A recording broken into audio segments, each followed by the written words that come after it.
Men sizlarga bugun mana bu fasonni oson usulda modellashtirishlarni o'rgatib qo'yaman. Uning uchun asos andozamizni chizib olamiz oq qog'ozga va B liniyadan 5-6 cm ga yuqoriga ko'tarib olamiz va liniyalarimizni birlashtirib olamiz. Oldiga burma haqqi uchun 10 cm dan uzoq 15 cm gacha bersanglar bo'ladi. Yana ham o'zingizlarning xohishingizga qarab bersanglar bo'ladi. Va bu liniyalarimizni birlashtirib olamiz pastgacha va oldi tomoni buklov holatda bo'ladi.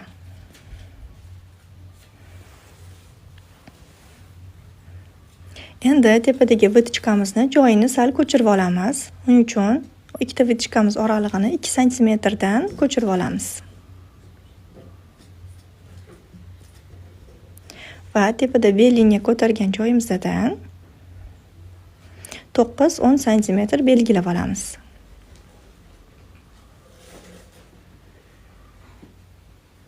Endi bu boyagi 2 cm belgilagan joylarimiz bilan birlashtirib olamiz.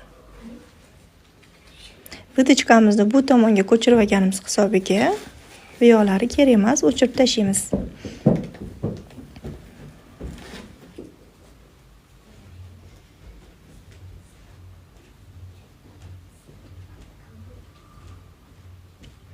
Endi yeng uzunligini qo'yib olamiz.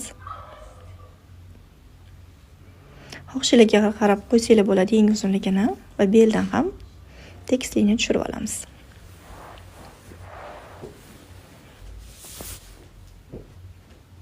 Endi yengini 90 gradus burchak ostida birlashtiramiz.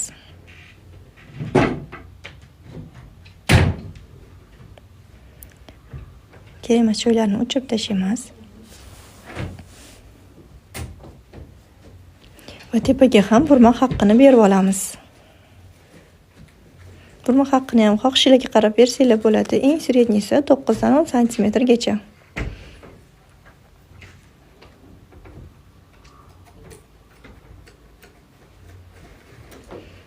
Birlashtirib qo'yamiz.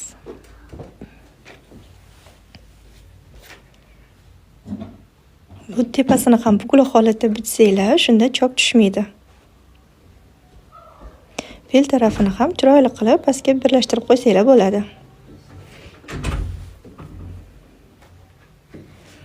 Endi bu yerda bizda 3 ta detal bo'lyapti. Hozir kesiladigan joyini qaychi bilan belgilab ko'rsatib qo'yaman.